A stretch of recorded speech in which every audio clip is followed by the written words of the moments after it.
పెద్దలు ఉత్తినే చెప్పరు. చేసేవాడు పాపం చేసేవాడు నిర్భయంగా చేసేస్తాడు. అప్పటికి వెళ్ళిపోయింది కదా రోజు అనుకుంటాడు, అప్పటికి సంతోషంగా గడిచిపోయింది కదా అనుకుంటాడు. కానీ చిత్రంగా గమనించేవాడు, గుప్తంగా రాసేవాడు ఉన్నాడు. చిన్న చితకా పాపం ఒకలా పోతుంది, మహాపాపములు విడిచిపెట్టవు. వంశం అంతటి మీద చూపిస్తాయి ప్రభావం. దీని కొరకు అంత వ్యగ్రత, దీని కొరకు అంత వెర్రి, ఎంత మనం విడిచిపెట్టుకోవలసిన అవసరం ఉంటుందో. ఒక్కొక్క పాపం విరగడానికి ఎంత భక్తి కలిగిన వాడు మళ్ళీ ఆ కుటుంబంలో ఉంటే తప్ప ఒక మహాపురుషుడు రాడో. ఇదేనండి భాగవతంలో చెప్పిన రహస్యం. శివుడి యొక్క భక్తిని ప్రచారం చెయ్యడానికి వైదికమైన మార్గాన్ని ఆ రోజుల్లో నలిపివేస్తున్నటువంటి వాళ్ళ యొక్క దురాచారములను ఖండించడానికి పుట్టినటువంటి సుబ్రహ్మణ్యుడు. ఆనాడు తన స్తన్యమిచ్చే అదృష్టము తిన్నగా కలగలేదు, కృత్తికల ద్వారా ఇవ్వవలసి వచ్చిందే అని అమ్మవారికి చిన్న బాధ ఉండిపోయింది. శంకరుడు గుర్తు పెట్టుకుని ఆ కోరిక ఇప్పుడు తీర్చాడు.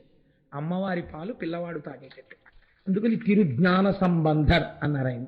అమ్మవారి క్షీరమును గ్రోలి అపారమైన జ్ఞానమును పొందినవాడు కనుక శివుడికి మారుపేరే జ్ఞానం. కాబట్టి ఆయనకి తిరుజ్ఞాన సంబంధర్ అని పేరు. ఇటువంటి వారు ఒకానొక రోజున పక్క ఊర్లో ఉన్నటువంటి తిరుక్కోలక్క అనబడేటటువంటి క్షేత్రంలో ఉన్న శివాలయ నిర్వాహకులు జ్ఞాన సంబంధర్ని తీసుకుని తండ్రి గారిని రమ్మని ఆహ్వానం చేశారు. చిన్న పిల్లవాడు అంత దూరం రాగలడా? ఆలోచించి ఆలోచించి పిల్లాన్ని ఎత్తుకుని తండ్రి గారు బయలుదేరారు. ఆ దేవాలయంలో రాజద్వారం దాటుతున్నారు లోపలికి. ఆలయం లోపలికి దాటుతూనే శివాలయానికి చాలా నియమం ఉంటుందండి. ఎందుచేతనంటే శివాలయం ఏమిటండి, శివాలయం కానివ్వండి, విష్ణువాలయం కానివ్వండి, అది భగవానుడి ఆలయం. దాంట్లోకి వెళ్ళేటప్పుడు కొన్ని మర్యాదలు ఉంటాయి. ప్రత్యేకించి మీకు శివాగమంలో ఒక మాట చెప్తే ఆశ్చర్యపోతారు. శివాలయం యొక్క రాజద్వారపు గడప చెప్పుతో దాటిన వాడెవడో వాడికి కొన్ని వేల జన్మలు కాళ్ళు నరికి తొడల వరకే కాళ్ళున్నవాడిగా పుట్టించమని శివాగమం. శివాలయ రాజద్వారాన్ని చెప్పుతో దాటకూడదు. ఆ మాటకొస్తే విష్ణువాలయం కానివ్వండి, ఇంకో ఆలయం కానివ్వండి, అమ్మవారి ఆలయం కండి, ఆలయంలోకి చెప్పులతో ప్రవేశించరాదు. కాబట్టి ఇప్పుడు ఆ పిల్లవాడిని తీసుకుని లోపలికి ఎడుతున్నారు ఆయన. రాజద్వారం దాటగానే ఆ పిల్లవాడు ఆ గోపురాల మీద ఉన్నటువంటి మూర్తులను చూస్తూ భగవంతుడి మీద స్తోత్రాలు చెప్తున్నాడు.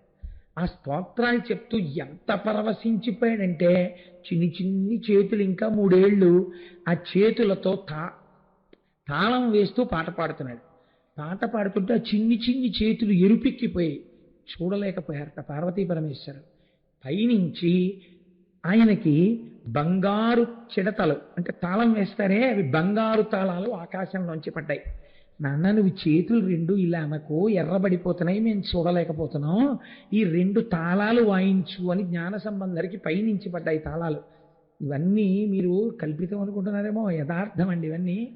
ఆయన తాళం వేస్తూ ఆ పిల్లవాడు పాట పాడుతూ శివాలయ ప్రవేశం చేశాడు. ఆశ్చర్యం ఏమిటంటే ఒకానొక సమయంలో నిలుయిల్లనబడేటటువంటి క్షేత్రానికి మంచి ఎండాకాలంలో అప్పటికి నడకొచ్చింది జ్ఞాన సంబంధరికి. తండ్రి గారితో కలిసి నడిచి వెడుతున్నారు. వెడుతుంటే ఆ ఆలయం యొక్క పాలక మండలి వారు సమావేశం పెట్టుకున్నారు. రేపు తిరుజ్ఞాన సంబంధరు వస్తున్నారు, అంతటి మహాపురుషుడు వస్తున్నప్పుడు మనం ఎదురెళ్ళి వారికి స్వాగతం చెప్పాలి. కాబట్టి మనం స్వాగతం చెప్పడానికి ఏ ఏ ఏర్పాట్లు చేద్దామని చెప్పి వాళ్ళ ఆలోచన చేసి ఆలయంలోనే పడుకుని నిద్రపోయారు. పూర్వం ఆలయం నిర్మాణం చేస్తే ఒక నియమం ఉండేది. పెద్ద పెద్ద అరుగులు కొన్ని ఉండేవి. దీని కొరకు ఆ అరుగులంటే సంధ్యావందనం చేసుకునేటటువంటి అధికారం ఉన్నవారు ఒకవేళ ఏ కారణం చేతనైనా అంత పెద్ద దేవాలయ సందర్శనం చెయ్యడంలో సంధ్యావందనం చేసుకునేటటువంటి సమయం వేళ దాటిపోతోందని బెంగ పెట్టుకోకుండా ఆలయం అరుగుల మీదే కూర్చుని ఆ కోనేటిలో నీటిని తీసుకుని సంధ్యావందనం చేసుకుని వెళ్ళేవారు. అందుకని పెద్ద పెద్ద అరుగులు కూడా నిర్మాణం చేసేవారు. వీరందరూ నిర్ణయం చేసుకుని ఆలయంలోనే విశ్రాంతి తీసుకుంటున్నారు. తీసుకుంటున్న సమయంలో అందరికీ ఏకకాలమునందు ఒకటే కల వచ్చింది. ఏమా కళ? మన అన్నవర క్షేత్రం కూడా అలా కళ వచ్చి అన్నవర క్షేత్రం వచ్చిందండి. కాబట్టి ఆ కళలో శంకరుడు కనపడన్నాడు, నా బిడ్డడు వస్తున్నాడు, అపారమైనటువంటి భక్తి కలిగినటువంటి వాడు.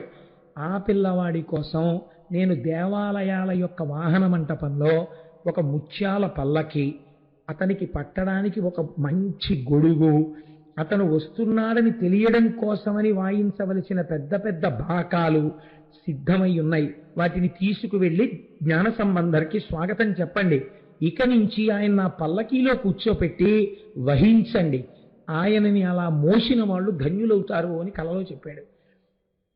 ఇంత మన గుళ్ళో ముత్యాల పల్లకి, ఓ పెద్ద ఛత్రం, ఇవన్నీ ఎక్కడున్నాయి? ఇవేం లేవే మన వాహన మంటపంలో అనుకుని అందరూ లేచి, అందరికీ ఇదే కల వచ్చింది. అందరూ లేచి వాహన మంటపంలోకి వెళ్ళి తలుపులు తీసి చూశారు. సిద్ధంగా పెట్టబడి ఉన్నాయి. వెంటనే అయ్య బాబోయ్, వస్తున్నవాడు ఎంతటి మహాపురుషుడో అని ఎదురేగి పల్లకి ఎక్కించి ఛత్రం పట్టి బాకాలు ఊదుతూ ఆలయానికి తీసుకొచ్చారు. తిరుజ్ఞాన సంబంధ జీవితం నిజంగా పూర్తి స్థాయిలో చెప్పవలసి వచ్చిందనుకోండి, అది ఒక వారం రోజుల ప్రసంగం. వచ్చిన గొడవంతా అదే, అన్ని పెద్ద పెద్ద విషయాలు, కానీ సంగ్రహం చేస్తూ ఉండాలి, తప్పదు. ఆయన ఒకసారి తిరుప్పాచిలాశ్రమము అనబడేటటువంటి ఒక రాజ్యానికి వెళ్ళారు. ఆ రాజ్యాన్ని కొల్లిమలవరాజు అనబడేటటువంటి ఒక మహారాజు గారు పరిపాలన చేస్తున్నాడు. ఆయన చాలా భక్తి తత్పరుడు. ఆయనకు ఒక కుమార్తె.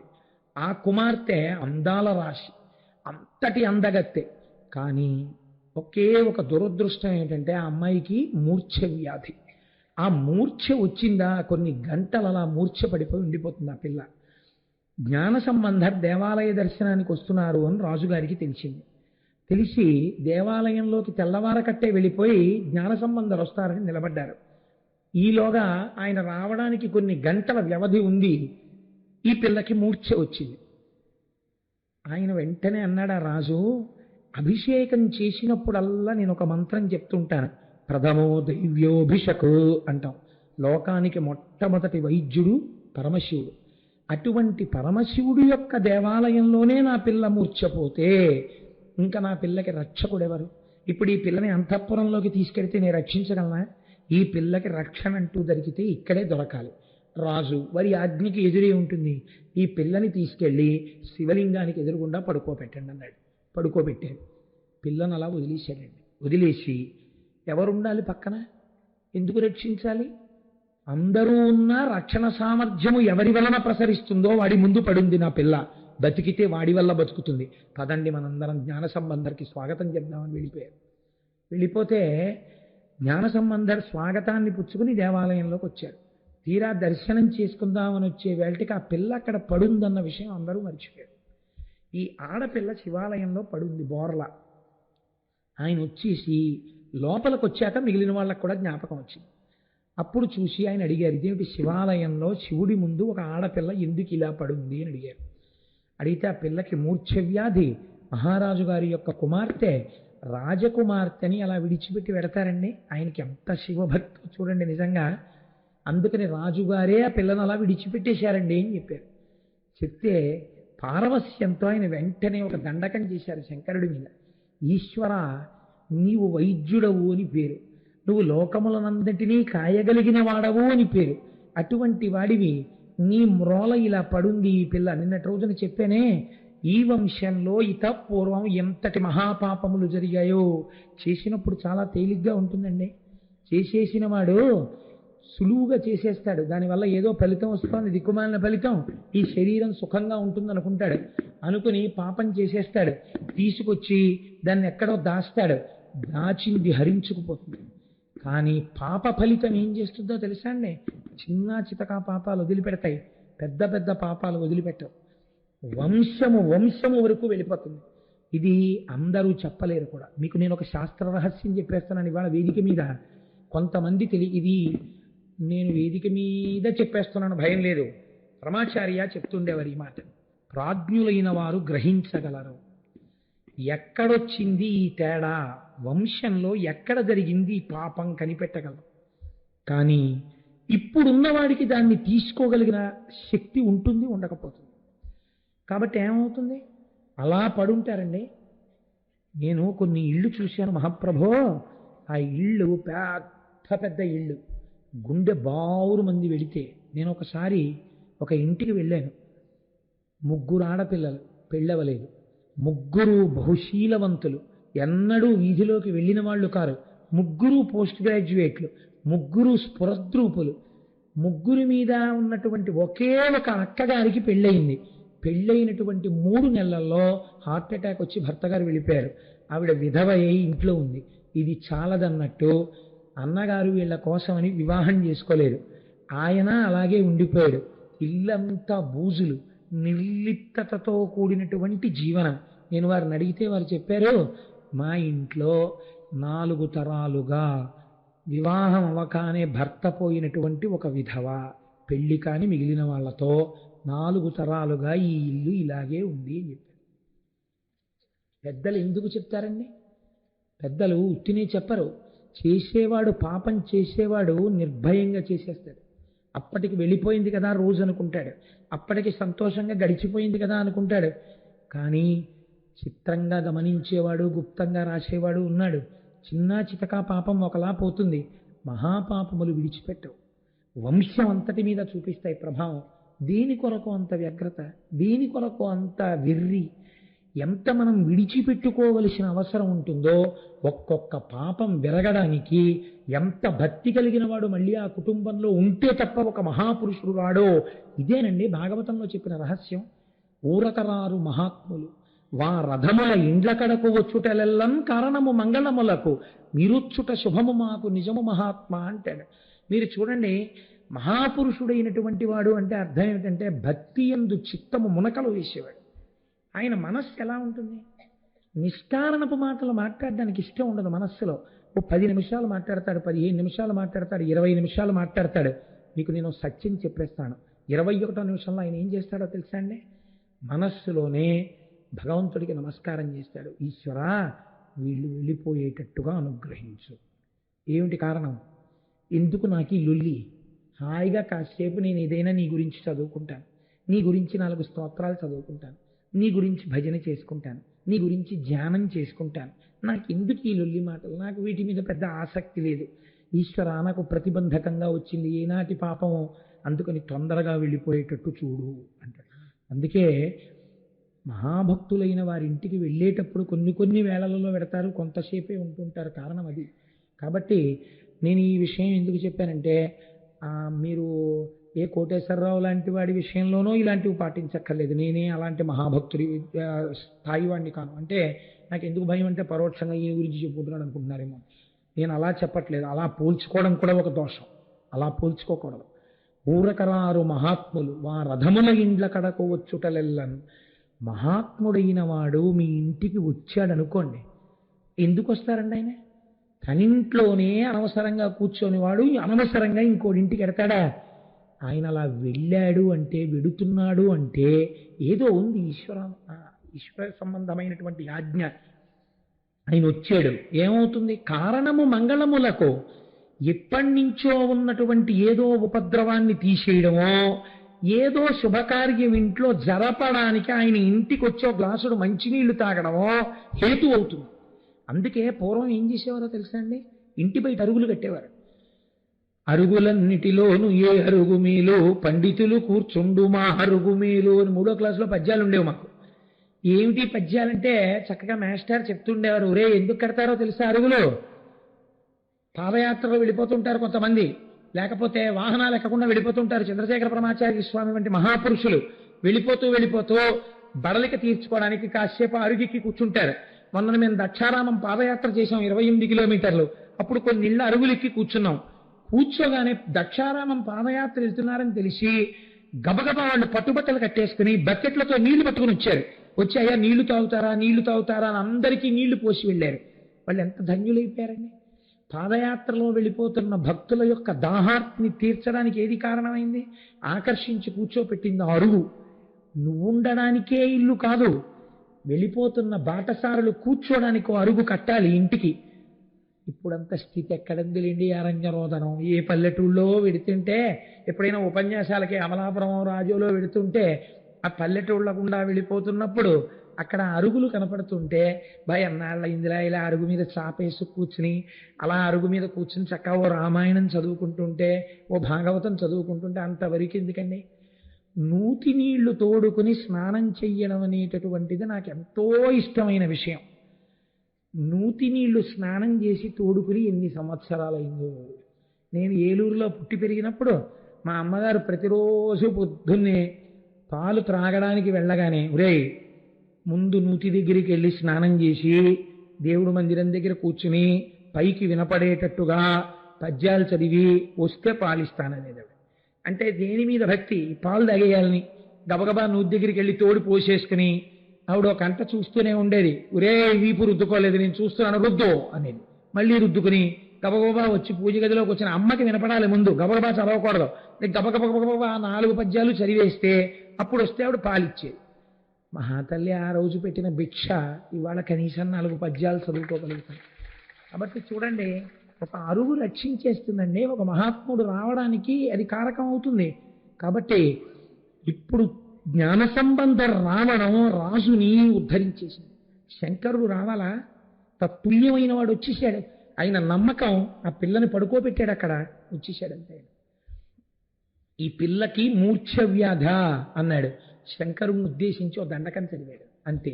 ఆ పిల్ల మూర్ఛలోంచి లేచింది, లేచి నమస్కరించింది. ఇంకా ఆ పిల్లకి జీవితంలో మూర్ఛ రాలేదు. అలా మహానుభావుడు ఆ రాజ్యమునకు వెళ్ళినప్పుడు అనుగ్రహించారు. తన శిష్యులతో కలిసి జ్ఞాన సంబంధ జీవితం వింటుంటే ఆశ్చర్యంగా ఉంటుందండి. తండ్రి గారు యోగ్యమైన వయస్సులో ఆయనకి ఉపనయనం చేశారు. ఉపనయనం చేసిన తరువాత ఎవరైనా ఎక్కడికి వెడతారు? వేదం చదువుకోవడానికి గురువుగారి దగ్గరికి వెడతారు. ఉపనయనం చెయ్యగానే వేదాలకన్నింటికీ అర్ధతాత్పర్యాలు, ఆ మంత్రాలు అన్నింటినీ జ్ఞాన సంబంధరే చెప్పేశారు. అసలు ఉపనయనం చేయకముందే ఆయనకు వచ్చేసే అన్ని. అమ్మవారి క్షీరాన్ని తాగారు. కారణజన్ముడు మహానుభావుడు. ఎక్కడుంటారండి అలాంటి వాళ్ళు? చాలా అరుదుగా ఉంటారు అసలు అటువంటి స్వరూపాలు.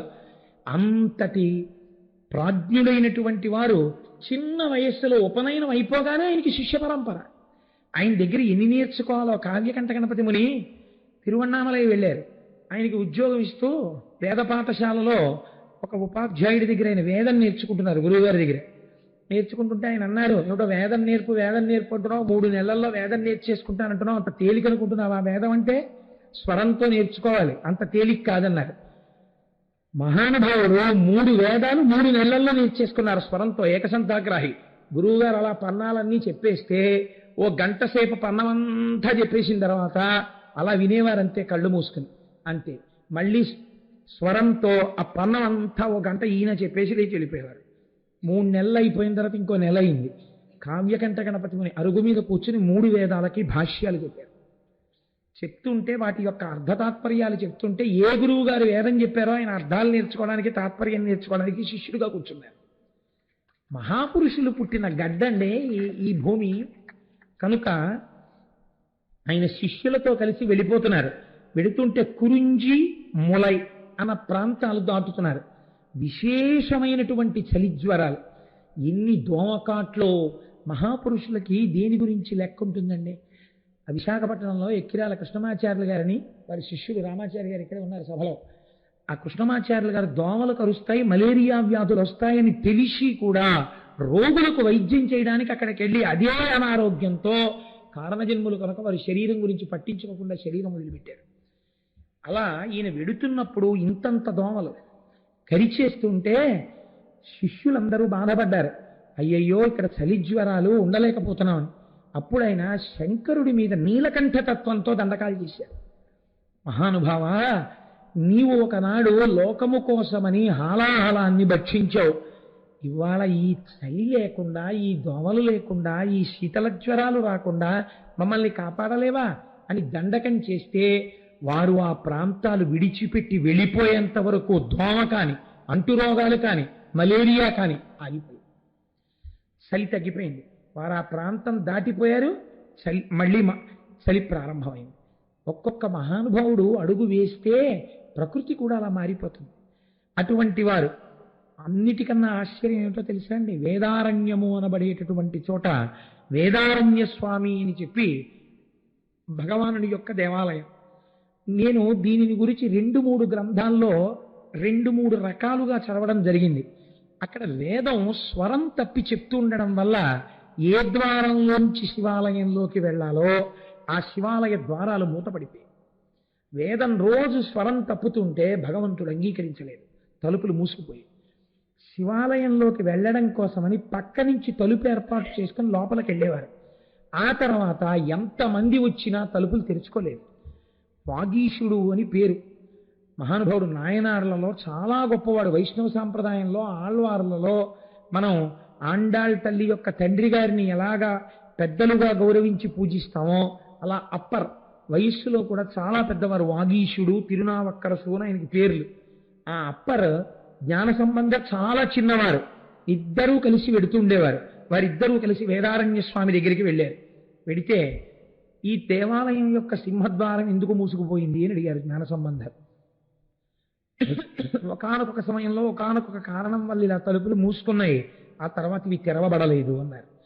అంటే ఆయన అక్కడే ఉన్నటువంటి వాగీశుడైన అప్పర్ని పిలిచి మీరు పరమేశ్వరుడి మీద ఒక పత్రికాన్ని పాడండి అన్నారు. అంటే ఆయన వెంటనే ఒక దండకం చేశారు. చేస్తే ఆ తలుపులు తెరుచుకున్నాయి. మళ్ళీ ఆ తలుపులు మూసుకోవాలి, ఎప్పుడు కావాలంటే అప్పుడు తెరుచుకోవాలి. అలా తెరుచుకునేటట్టుగా అనుగ్రహించమని జ్ఞాన సంబంధం మళ్ళీ కొన్ని దండకాలు చేశారు. ఇప్పటికీ వేదారణ్య స్వామి వారి యొక్క సింహద్వారం దగ్గర తలుపులు జ్ఞాన సంబంధం అప్పర్ వల్లే తెరుచుకోవడం మూసుకోవడం జరుగుతున్నాయి. అంతటి మహానుభావుడు. అయితే ఒక చిత్రం ఉందండోయ్. జ్ఞాన సంబంధరును అప్పరు కలిసి ఒకానొక దేవాలయాన్ని పునర్నిర్మాణం చేద్దామని అనుకున్నారు. అనుకుని రోజు వీళ్ళు సాయంకాలం అయ్యేటప్పటికీ కూలీలకి జీతం ఇవ్వడానికి ఎంత ద్రవ్యం కావాలో అంత ద్రవ్యాన్ని ఇచ్చేటటువంటి బంగారు కాసులు దొరకాలి అని సాయంకాలం అయ్యేటప్పటికీ శివుడి మీద దండకం చేసేవారు. రోజు 2 బంగారు కాసులు ఇద్దరికీ దొరికేవి. 2 సూర్యు మీద చెయ్యి పెడితే దొరికేవి ఇద్దరికి. ఈ రెండింటినీ పట్టుకెళ్ళి బంగారు వర్తకులకు అమ్మితే జ్ఞాన సంబంధరికి దొరికినటువంటి బంగారు నాణ్యంలో రోజు బంగారు శాతం తక్కువ ఉండేది. అప్పటికి దొరికిన బంగారు నాణ్యంలో బంగారు శాతం ఎక్కువ ఉండేది. ఆయన నాణ్యానికి ఎక్కువ డబ్బు వచ్చేది, జ్ఞాన సంబంధర నాణ్యానికి తక్కువ డబ్బు వచ్చేది.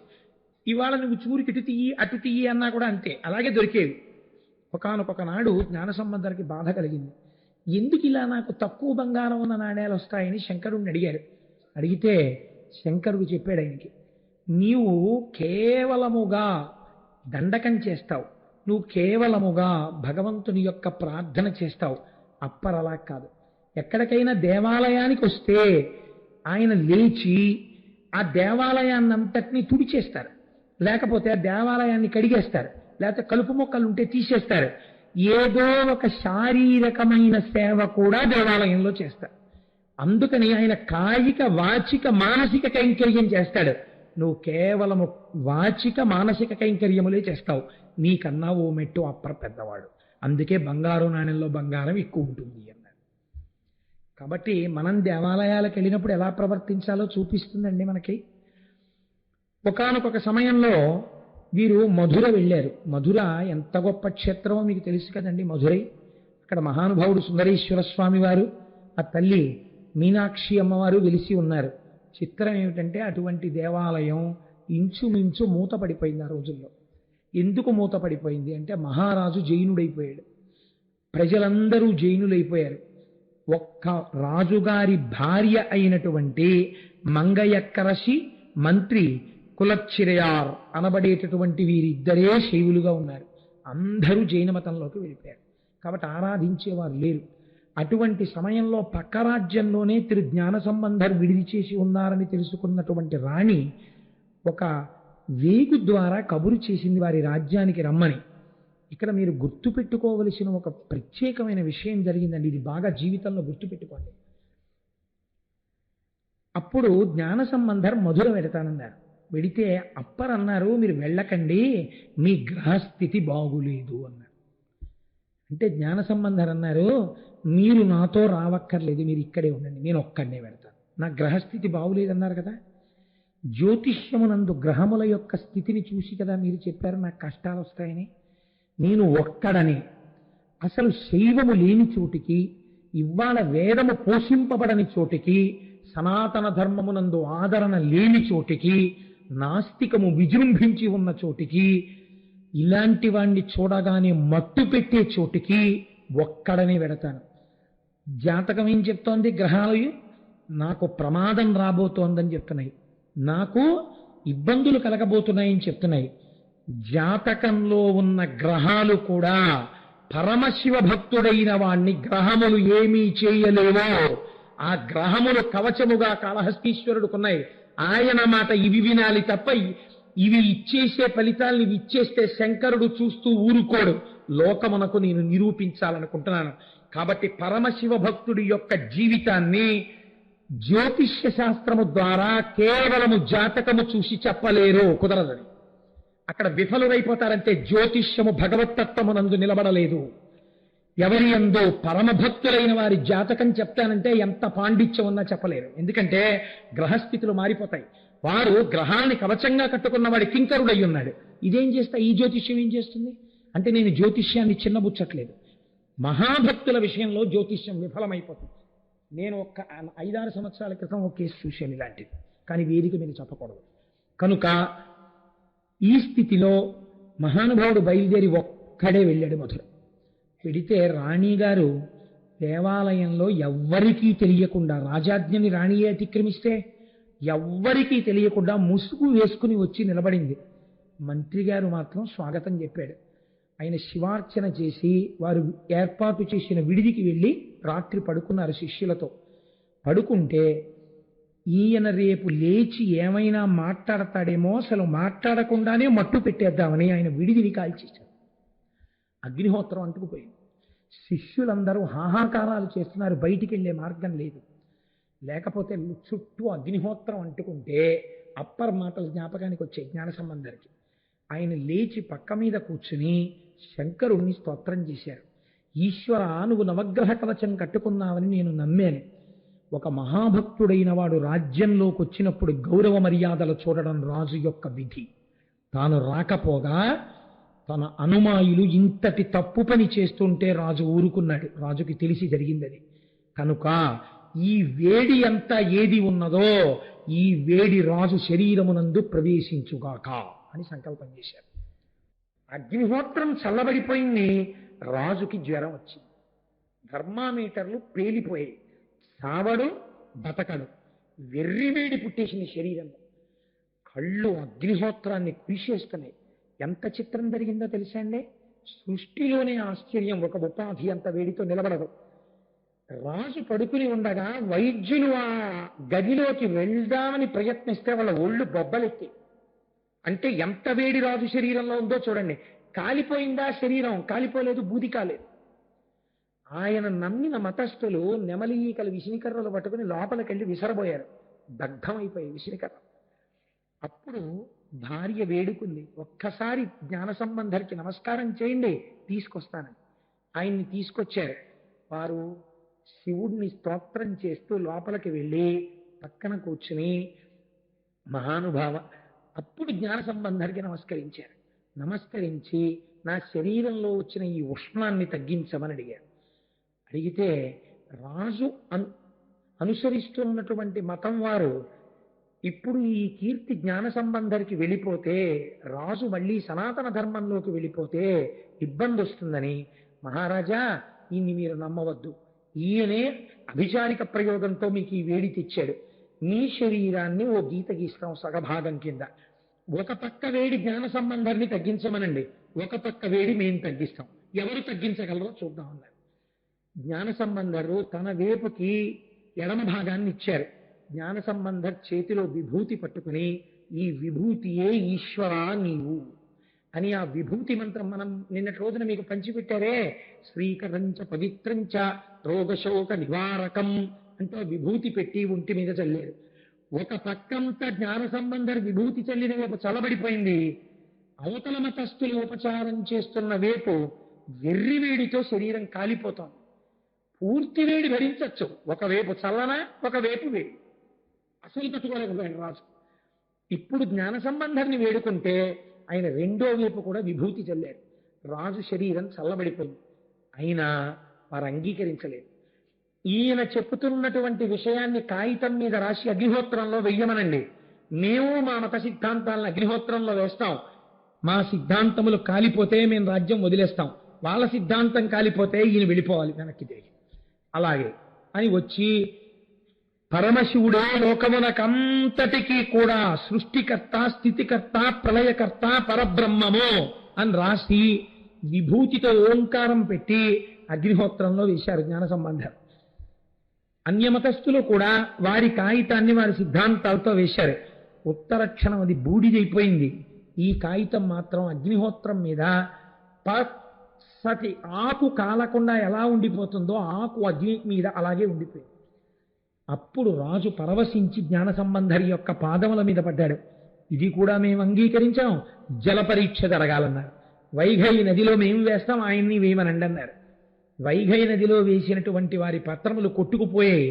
ఒక్క జ్ఞాన సంబంధర్ వేసినటువంటి కాగితం మాత్రం తడి తగలకుండానే నిలబడి, ముట్టుకుంటే కాగితం పొడిగా ఉండి ప్రవాహ వేగానికి ఎదురు నిలబడి అలా ఉండిపోయి ఇది నిజము కనుక నువ్వు ఎవరి పాదములు చేరాలో అక్కడికి చేరు అన్నారు జ్ఞాన సంబంధర్. ఈ కాగితం వైఘై నదిలో కొట్టుకుంటూ వెళ్ళి సుందరేశ్వరుల వారి పాదముల దగ్గర నిలబడింది. అప్పుడు రాజు వారి పాదముల మీద పడి మళ్ళీ సనాతన ధర్మంలోకి వచ్చాడు. వచ్చిన తరువాత మళ్ళీ మధురలో పరమశివుడికి ఆ అర్చనలు, అమ్మవారికి కైంకర్యాలు ప్రారంభమయ్యాయి. కనుక మహానుభావుడు ఎన్ని చేశారో. ఇంత జ్ఞాన సంబంధ జీవితంలో ఆశ్చర్యం ఏమిటో తెలుసా అండి? ఆయన అరుణాచలం వెడుతున్నారు. ఒకసారి వెడుతున్నప్పుడు మంచి అట్టహాసంగా శిష్యులందరూ స్తోత్రాలు చేస్తున్నారు, పల్లకీలో ఎక్కించుకున్నారు, ఛత్రం పట్టారు, వెళ్ళిపోతున్నారు. ఈ వెళ్ళిపోతున్నటువంటి సమయంలో ఒక పెద్ద దొంగల గుంపు వచ్చి అన్నీ ఎత్తుకుపోయి శిష్యులతో సహా జ్ఞాన సంబంధం ఒక్కరి నిలబడిపోయారు. శిష్యులందరూ అన్నవో రామచంద్ర అని ఏడుస్తున్నారు. అప్పుడు ఆయనకి జ్ఞాపకం వచ్చింది, అరుణాచల ప్రవేశం చేసేటటువంటి వాడు పటాటోపము ఉండరాదు, అగ్నిక్షేత్రము పరమపావనము కనుక భక్తితో ప్రవేశించాలి. ఈశ్వర, నేను పల్లకీలో ఛత్రం పట్టించుకు బయలుదేరాను, అందుకే దొంగలు వచ్చి ఎత్తుకుపోయారు, నన్ను మన్నించు, నా శిష్యులకు అన్నం పెట్టించు అని ప్రార్థన చేశారు. ఆ ప్రార్థన చేస్తే ఎక్కడ నుంచో నలుగురు వచ్చి, అయ్యా ఇక్కడే పెళ్లి జరుగుతోంది, రండి రండి భోజనం చేద్దురు కానీ తీసుకెళ్లి భోజనం పెట్టారు. భోజనం చేసి అలిసిపోయిన వీళ్ళు నిద్రపోయి లేచేసరికి అక్కడ పెళ్లివారు లేదు, ఆ డేరా లేదు, ఏమీ లేదు. ఇది ఈశ్వరానుగ్రహం అనుకుని అరుణాచలంలోకి వెళ్ళారు. కొంతమంది గబగబా పల్లకి ఛత్రం అన్నీ పట్టుకొచ్చి, అయ్యా దొంగలు ఎత్తుకుపోతుంటే మేము పట్టుకుని వాళ్ళని కొట్టి తీసుకున్నామండి, ఇవి మీవని తెలిసింది, తీసేసుకోండి అని ఇచ్చేశారు. ఇదంతా శివమాయ అని నాకు అరుణాచలం వెళ్ళేటప్పుడు ఎంత వినయంగా వెళ్ళాలో నేర్పాడు శంకరుడని మహానుభావుడను. ఆయన వాటినప్పుడు అనుభవించారు. చాలా ఆశ్చర్యకరమైనటువంటి సంఘటన ఒకటి జరిగింది. మైలాపూర్ అనేటటువంటి ప్రాంతంలో శివనీశ్వరుడు అనబడేటటువంటి ఒక మహాభక్తుడు ఉండేవారు. ఆయన చాలా ఐశ్వర్యవంతుడు. తన కుమార్తెని తిరు జ్ఞాన సంబంధర్కిచ్చి వివాహం చేస్తాను అని ఆయన సంకల్పం చేశారు. ఆ అమ్మాయి పేరు పుంపావై. నిజంగానే ఆ అమ్మాయి ఒక పుష్పంలాగే ఉండేది, అంత అందగత్తె. ఈ పిల్లని జ్ఞాన సంబంధర్కి ఇచ్చేస్తానన్నాడు. ఉన్నది ఒక్కతే సంతానం అని అందరూ చూస్తున్నారు. జ్ఞాన సంబంధర్ ఆ ఊరికి దగ్గరలోకి వచ్చారు. ఈయన వెళ్ళి పిలిచారు వీళ్ళ ఊరు రమ్మని. సరే వస్తాను తప్పకుండా, కానీ నేను ఆయన రావడం అంటే గుడి తర్వాత గుడి మన యాత్రలా వెళ్ళిపోయేవారు కాదు, కొన్ని నెలలు ఉండేవారు దేవాలయం. కాబట్టి నేను ఒక 6-7 నెలల తర్వాత వస్తానన్నారు. ఈలోగా ఒకరోజు ఈ పిల్ల అసుర సంధ్య వేళలో ఓ చెట్టు దగ్గర పువ్వులు కోస్తోంది. అందులోంచి ఒక నాగుపాము ఈ పిల్ల చేతి మీద కాటు వేసి, చాలామంది వైద్యులు వచ్చారు, రక్షించే ప్రయత్నం చేశారు, కానీ ఆ పిల్ల దక్కలేదు. దక్కకపోతే ఈ పిల్లని తీసుకెళ్లి ఆ పిల్ల శరీరాన్ని దహించారు. దహించి చితాభస్మాన్ని, కొద్ది ఎముకల్ని మాత్రం ఒక కుండలో పెట్టి ఈ పిల్లని జ్ఞాన సంబంధరికి ఇస్తానన్నాను కనుక ఈ చితాభస్మాన్ని, నా ఐశ్వర్యాన్ని ఇచ్చేస్తానని ఆ కుండ దాచాడు ఆయన. అది విచిత్రం. ఆయన ఎంత చిత్రమైన సంకల్పమో చూడండి. జ్ఞాన సంబంధరు వచ్చారు, నీకు పిల్లనిద్దామనుకున్నాను, నా పిల్ల మరణించింది, దాని యొక్క కేవలము బూది మాత్రమే ఉంది, నీకు ఇద్దామనుకుంటున్నానని పట్టుకెళ్ళి ఆ కుండ బహూకరించారు. ఆయన అన్నారు, ఆ కుండ తీసుకొచ్చి శివాలయంలో పెట్టండి అన్నారు. ఆ ఊరి శివాలయంలో పెట్టారు. శివలింగం ముందు ఆ చితాభస్మపు కుండ పెట్టి, ఈ సంఘటననే కొన్ని వేల మంది చూస్తుండగా జరిగింది. ఆయన ఆ పిల్లని మళ్ళీ బ్రతికించమని మార్కండేయుడికి ఆయుర్దాయం ఇచ్చిన ఓ శంకరా, నీవు ఆ పిల్లకి ఆయుర్దాయం ఇయ్యగలవు అని దండకం చేశారు. చేస్తే చిత్రం ఏమిటో తెలుసా అండి? కాలిపోయిన శరీరపు యొక్క చితాభస్మములో కొంత భాగమే కుండలో ఉంటే, రత్న కంకణమును దాల్చి ఇంకొక 6-7 నెలలు బ్రతికి ఉంటే ఆ పిల్ల ఎంత పెరిగి ఉండేదో అంత పెరిగిన పిల్ల చెయ్యి ముందు బయటికి వచ్చింది. వచ్చి కుండ పగిలి అందులోంచి పిల్ల పైకి లేచింది. లేచి వచ్చి తండ్రి గారికి జ్ఞాన సంబంధరికి నమస్కారం చేసింది. ఆయన అన్నారు, తండ్రి గారు ఈ పుంపావైని నువ్వు బతికించావు, నువ్వే ఆ పిల్లది పాణిగ్రహణం చేయమన్నారు. అంటే జ్ఞాన సంబంధర్ అన్నారు, నేను అలా పాణిగ్రహణం చెయ్యకూడదు. ఎందుకు చెయ్యకూడదో తెలుసా? మరణించిన పిల్లకి మళ్ళీ పునః జీవితం ఇచ్చాను కనుక ఈ పిల్లకి నేను తండ్రిని అవుతాను, కాబట్టి నేను స్వీకరించకూడదు, ఆమె నా కుమార్తెతో సమానం అని విడిచిపెట్టి వెళ్ళిపోయారు. వెళ్ళిపోయిన తరువాత కొన్ని సంవత్సరములు అయిపోయిన తర్వాత ఆయన్ని వివాహం చేసుకోమని కోరారు తల్లిదండ్రులు. నాకెందుకు వివాహం, నాకు అక్కర్లేదన్నారు ఆయన. వీలు లేదు వివాహం చేసుకోవాలన్నారు. ఆఖరికి ఎవరో ఒక యోగ్యమైన కన్యని చూశారు, ఆడపెళ్లివారి ఇంటికి వెళ్ళారు. ఆ పేరు కూడా తిరుపెరుమాణమాలయం, ఆ ఊరు వెళ్ళి పెళ్ళి అవుతోంది. పెళ్ళి శాస్త్ర ప్రకారం ఏంటంటే, ఈ మాట చెప్తే మీరు నా మీద కోపగించుకోకండి, 3 రోజులు కనీసము చేయని పెళ్ళి కాదు శాస్త్రంలో. కనీసంలో 3 రోజులు చేయాలంటే ఏమన్నంతమందికి భోజనాలు పెట్టాలా అనకండి, భోజనాలు పెట్టమని చెప్పలేదు. వైదిక ప్రక్రియ 3 రోజులు జరగాలి, సప్తపది మంత్రాలతో పూర్తవ్వాలి. ఏమో ఈశ్వరుడు అనుగ్రహిస్తే నా కుమార్తె పెళ్లి అలా చేసేటట్లుగా నన్ను శంకరుడు అనుగ్రహించినాక. కాబట్టి ఆ 3 రోజులు కదండి వివాహం జరగాలి, అందుకని 3 రోజులుగా అక్కడ వివాహం జరుగుతోంది. సప్తపది మంత్రాల దాకా వచ్చింది. వచ్చిన తరువాత ఈయన అన్నారు, సన్నికళ్ళు తొక్కించడానికి పిల్లని తీసుకెడుతున్నారు. తీసుకెడుతుంటే ఒక్కసారి శివాలయంలో దర్శనం చేసుకుని వస్తాం, ఈ నూతన వధువు నేను కలిసి అని చెప్పి తీసుకెళ్లారు. సప్తపది పూర్తయితే తప్ప వివాహం పూర్తవదు. ఈ పిల్లతో కలిసి జ్ఞాన సంబంధ ఆలయంలోకి వెడుతుంటే ఆయన వెనకాతల వారి తండ్రి గారు, తల్లి గారు, తిరు నీలనక్కనాయనారు, మామగారు, అత్తగారు, బంధువులు, సేవకులు అందరూ వెళ్ళారు. జ్ఞాన సంబంధరు కదా, అందుకని అందరూ వెళ్ళారు. వెళితే ఆయన శివుడి ముందు నిలబడి, ఈశ్వర, నేను ఏ ప్రయోజనము కొరకు ఈ లోకములోకి నువ్వు నన్ను పంపావో ఆ ప్రయోజనము పూర్తయిపోయింది. నేను వేద విరుద్ధమైన వాదనలు ఖండించి మళ్ళీ సనాతన ధర్మమును ఆవిష్కరించాను. కాబట్టి నాకు ఈ సంసారము, స్త్రీ వ్యామోహము ఇవి నాకు లేవు. నువ్వు నన్ను అనుగ్రహించి నన్ను మళ్ళీ యథాస్వరూపముగా తీసుకో అని ప్రార్థన చేశారు. ప్రార్థన చేస్తూ చిత్రం ఏమిటో తెలుసా అండి, నీలోకి వచ్చేద్దామనుకున్న వాళ్ళు ఎంతమంది ఉంటే అంతమందిని కూడా తీసుకో అని అడిగారు. ఈయన ప్రార్థన చేసిన మరుక్షణం ఒక అగ్నిస్తంభం వచ్చింది ఆ మధ్యలోకి. ఎప్పుడు అగ్నిసంభవుడు కదండి సుబ్రహ్మణ్యుడు, మళ్ళీ అగ్నిహోత్రంలోకి పెడతాయి అవతారాలన్నీ. రమణ మహర్షి అంతే, జ్ఞాన సంబంధర్ అంతే, లేకపోతే కుమరిల భట్టు అంతే, సుబ్రహ్మణ్య ఆవిర్భావము అంతే, అన్ని అగ్ని సంబంధంగానే పెడతాయి అవతారాలు. కాబట్టి ఇప్పుడు మొట్టమొదట జ్ఞాన సంబంధర్ లోపలికి వెళ్ళిపోయారు. తర్వాత భార్య వెళ్ళిపోయింది, తండ్రి గారు వెళ్ళిపోయారు, తల్లి గారు వెళ్ళిపోయారు. మీకు ఆశ్చర్యం ఏమిటంటే, ఆ రోజున గుళ్ళో ఉద్యోగం చేసే వాళ్ళ దగ్గర నుంచి సేవకుల వరకు అందరూ అగ్నిస్తంభంలోకి ప్రవేశించి మోక్షంలోకి వెళ్ళిపోయారు. అందరూ ఉండి తప్పదు మా చాలా ఆప్యాయమైన బంధువుల యొక్క వివాహం ఉంది, అక్కడికి వెళ్ళాలని ఆ ఊరు విడిచిపెట్టి వెళ్ళిపోయారు కొంతమంది. ఎంత సన్నిహితంగా ఉండనివ్వండి, ఆ అదృష్టం ఈశ్వరుడు ఇవ్వకూడదనుకున్నప్పుడు ఏదో ప్రతిబంధకం కల్పించి దూరం చేస్తాడు. ఆ వెళ్ళిపోయిన వాళ్ళు మర్నాడు వచ్చి ఏడ్చారు, అయిపోయింది ఈ విషయం.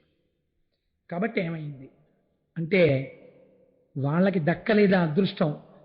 పెళ్లి కోసమని ఎక్కడెక్కడో ఉన్న వాళ్ళు ఇక్కడికి వచ్చిన వాళ్ళు ఎవరున్నారో వాళ్ళు మాత్రం మోక్షం వైపుకు వెళ్ళిపోయారు. ఈ విధంగా మహానుభావుడు అమ్మవారి పాలు త్రాగి జ్ఞానమును పొందినటువంటి తిరు జ్ఞాన సంబంధర్ సుబ్రహ్మణ్యేశ్వర స్వామి వారి యొక్క అవతారముగా మనకి చెప్పబడుతుంటారు. ఇప్పుడు నేను సాధ్యమైనంత సంక్షిప్తంగా ఇవాళ ప్రార్థనా శ్లోకాలని కూడా పక్కన పెట్టి మీకు తిరుజ్ఞాన సంబంధర్ గురించి ఆవిష్కరించాను. మనం రేపు సాయంకాలం పెళ్లివారం కదండి, మరి పెళ్లివారం అయిపోవాలంటే, ఇది పెళ్లి పందిరి అయిపోవాలంటే వల్లీ కళ్యాణంతో పూర్తి చేసేస్తాను. వల్లీ కళ్యాణం వింటే ఎటువంటి ఫలితాలు వస్తాయని ఫలశ్రుతి చెప్పారో మీరు విందురు. కానీ వల్లీ కళ్యాణం చాలా తేలికైన కళ్యాణం, అదేం పెద్ద అట్టహాసంగా ఉండదు, చాలా తేలిగ్గా ఉంటుంది. కాబట్టి యథాసమయానికి మిమ్మల్ని నేను విడిచిపెట్టేసే ప్రయత్నమే చేస్తాను. ఒకానొక సమయంలో నారద మహర్షి కైలాస పర్వతం మీద స్నేహితులతో కలిసి ముచ్చటించుకుంటున్నటువంటి సుబ్రహ్మణ్యేశ్వరుడు యొక్క సన్నిధానమునకు వెళ్ళారు. లోక కళ్యాణకారకుడండి మహానుభావుడు నారదుడు. నారదుడొక్కనాడు శివనందుడిష్టులతో విహారకేలీరతుడై రహించునిడ లీలగ చేరి సమస్త లోక సంచారమునందుగాంచిన ప్రశస్త తారాద్భుత వస్తువృత్తముల్ కూరిమి చెప్పుచుండెకడు కోర్కెమయిన్ వినుచుండే స్కందుడు. నారదుడు సుబ్రహ్మణ్యుడి పక్కన కూర్చుని ఈ లోకాలలో తాను ఏ ఏ విశేషాలు చూశాడో అన్నీ చెప్పడం మొదలెట్టాడు. చెప్పడం ఒక కళ అండి. లోకంలో మీరు రామాయణంలో విశ్వామిత్రుడి దగ్గర చూస్తారు ఈ కళ. చెప్పేటప్పుడు అవతల వారు అన్ని మరిచిపోయినలా చెప్పగలిగినటువంటి ప్రజ్ఞ ఈశ్వరానుగ్రహంగా రావాలి. అయినా ప్రతిబంధకాన్ని ఈశ్వరుడు కల్పించకపోయినా తానే సెల్ ఫోన్ రూపంలో జేబులో పెట్టుకున్న పాపిని ఎవడు ఉద్ధరించగలడు? ఎవడు ఉద్ధరించలేడు. కనుక చాలాసేపు చెప్పి జటులుడు అంతట చెప్పి వినుము శంభుతనయ, విన్న వింటు గంటినొక్క చోట కన్నుల పండువై మనము నలర చేయు మంచి తొడవు. నేను ఈ లోకంలో ఎన్నో క్షేత్రాలు చూశాను, ఎన్నో పుణ్యస్థలాలు చూశాను, ఎన్నింటినో చూసొచ్చాను. కానీ ఏం చెప్పమంటావు సుబ్రహ్మణ్యుడా? నీకు చెప్పవలసిన విషయం ఒకటి ఉందయ్యా అన్నారు. దేనికి వచ్చారు నారదుడు? వల్లీ కళ్యాణం చేయించడానికి వచ్చారు ఆయన. కాబట్టి ఇప్పుడు ఇవన్నీ చెప్పి ఇవన్నీ కాదు, కానీ అసలు నీతో చెప్పవలసిన విషయం ఒకటి ఉందయ్యా అనేటప్పటికీ ఆయన అలర్ట్ అయి వింటారు కదండి. మంచి ఉత్కంఠతో అమ్మో ఏం చెప్పబోతున్నాడో అని విన్నారు. ఒకానొక మహర్షి యొక్క తేజస్సు వలన అయోనిజయై ఒక పిల్ల ఒకతే ఒక అరణ్యమునందు పుట్టి ఉండగా ఒక బిల్లనాయకునికి దొరికింది. బిల్లనాయకుడు అంటే గిరిజనుడు, అరణ్య ప్రాంతములందు వేటాడి జీవించేటటువంటి వారు. అటువంటి వారికి ఆ పిల్ల దొరికింది. ఆ పిల్లని తీసుకొచ్చి ఆయన పెంచుకుంటున్నాడు. ఆ పిల్ల 12 సంవత్సరముల వయస్సు దాటిపోయింది. దాటిపోతే ఇప్పుడు ఆ పిల్లని వాళ్ళ వంశాచారమును బట్టి కోర చేను యొక్క రక్షణకి పంపించాలి. అందుకని ఆయన చేనుని రక్షించడానికి పంపించాడు. ఆ పిల్ల అక్కడ ఒక మంచె కట్టుకుని ఆ మంచె మీద కూర్చుని పాటలు పాడుతూ ఉంటుంది. పిట్టలు ఎగిరిపోవడం కోసమని చేతిలో ఉన్నటువంటి కర్ర తిప్పుతూ పాట పాడుతుంది. ఆ పిల్ల పేరు వల్లి. ఎంత అందంగా ఉంటుందో తెలుసా పిల్ల? కలికి పరిజనముల పాలి కల్పవల్లి, సకల జన మోహనాతను చాపవల్లి, ఏ సుకృత శక్తి ధరునకో హృదయవల్లి, తన్వి ఆహ్వాయమరయ సౌందర్యవల్లి. ఏం చెప్పమంటావు ఆ వల్లి గురించి? ఆమెని సేవించేటటువంటి వారందరికీ కల్పవల్లి, కల్పవృక్షం. ఆమె యొక్క అందం చేత సాక్షాత్తుగా ఎక్కుపెట్టబడినటువంటి ధనస్సు ఎదుటివారి మనస్సుని దోచుకుంటుంది.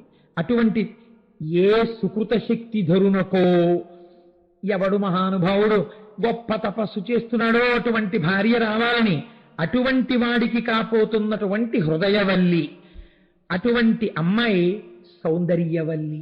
ఆ అమ్మాయే రాశీభూతమైనటువంటి సౌందర్యం. కమలము కమలము శిశిబింబము శిశిబింబమే అరయ సమతు వచ్చునకో, కమనీయ కోమలంబగు రమణీమణి మోమతోన రాతి విఘాతి. చంద్రబింబాన్ని చూపించి వెండి కంచం ఇలా ఉంటుందని చెప్పాం అనుకోండి, అసహ్యంగా ఉంటుంది. ఎలా కుదురుతుంది? చంద్రబింబంతో పోలిక వేరొకటి ఉండదు. మీరు చూడండి, ఇది ఆ చంద్రబింబం ఇలా ఉంటుందండి అని మీరు ఎంత వర్ణించి చెప్తే చంద్రబింబం యొక్క సొబగ అర్థం అవుతుంది. ఆ పౌర్ణమి నాటి చంద్రబింబం కింద కూర్చుని అలా మబ్బులు వెళ్ళిపోతుంటే మెరిసిపోతున్న చంద్రబింబం, దాని మధ్యలో తేలికగా ఉన్నటువంటి ఒక మత్స, అందులోంచి వచ్చేటటువంటి వెన్నెల, ఆ వెన్నెట్లో కూర్చుని మళ్ళీ అప్పుడు చేసినటువంటి అప్పులు చిట్టాలు, కట్టవలసిన వడ్డీలు, ఎవడో తిట్టిన తిట్లు, ఇలాంటివి గుర్తు తెచ్చుకోకుండా చక్కగా ఏ చిత్రనలీయం లాంటి కావ్యాన్నో ఏ రామాయణాన్నో తలుచుకుంటూ మీరు మేడ మీద పడక కుర్చీ వేసుకుని అన్ని లైట్లు ఆర్పేసి పక్కనే మేడ మీదకి ఎక్కుతున్నటువంటి జాజి తీగ అరవిరిసినప్పుడు వచ్చిన జాజి పూల నుంచి వచ్చిన వాసన పీలుస్తూ ఆకాశంలో మబ్బులు అలా వెళ్ళిపోతుంటే మబ్బుల చాట్ నుంచి ప్రకాశిస్తున్న చంద్రబింబాన్ని చూస్తుంటే, చుక్కల్ని చూస్తుంటే ఎంతసేపు గడిపినా ఏమిటండి కిందకి రారు అంటే వస్తున్నానులే అని మీరు విడిచిపెట్టి వెళ్ళలేని చంద్రబింబాన్ని దేంతో ఉపమానం చెప్పగలరు?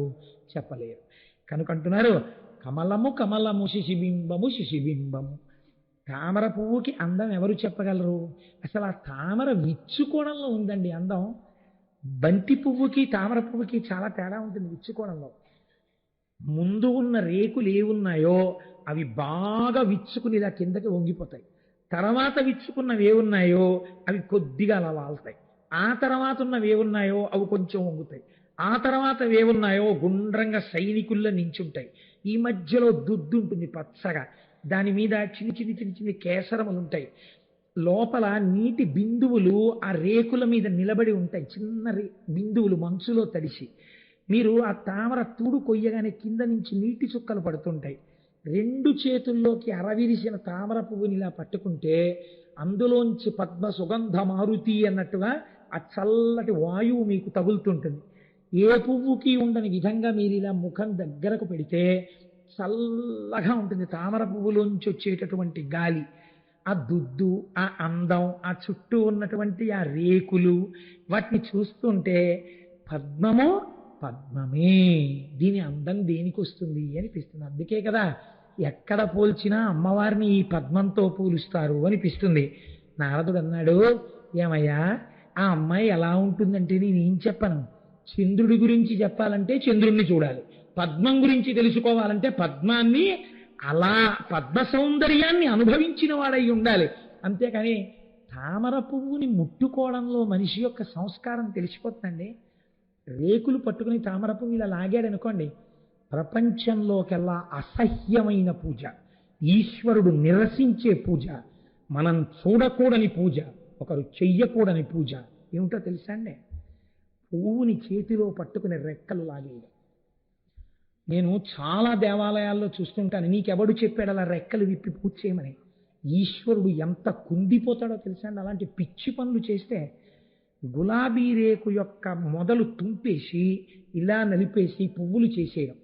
నేను ఒకానొక సభకెడితే ఏదో మహానుభావుడు వచ్చినట్టుగా ఈ గులాబీ రేకులు తెలియారు. నాకు ఎంత కోపం వచ్చిందో. అసలు ఎర్రటి పువ్వు తొక్కకూడదు, సౌభాగ్య వస్తువు. అలాంటిది ఎంత అందమైన పువ్వు అండి ఆ గులాబీ పువ్వు, ఎంత సున్నితమైన రేకులతో ఉంటుందండి.